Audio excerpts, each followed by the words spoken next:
Welcome to Hajian Ranch in Kosh, Armenia. As you can see, we have a severe windstorm here. This is our fig tree. The leaves are blowing around. I have the window closed. There's some of our apricots. I guess some of the fruit will drop from these heavy winds. Here, I'll open the window. You can hear the noise.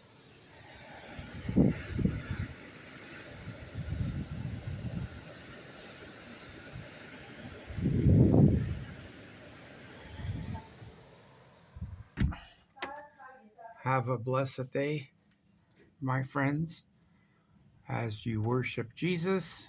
Hopefully, this wind will not be too severe. It looks like we're going to have heavy rainfall in a minute, like a torrential rain is about to fall. We'll see. The rain is good, but the wind, this excess wind, is bad for the fruit.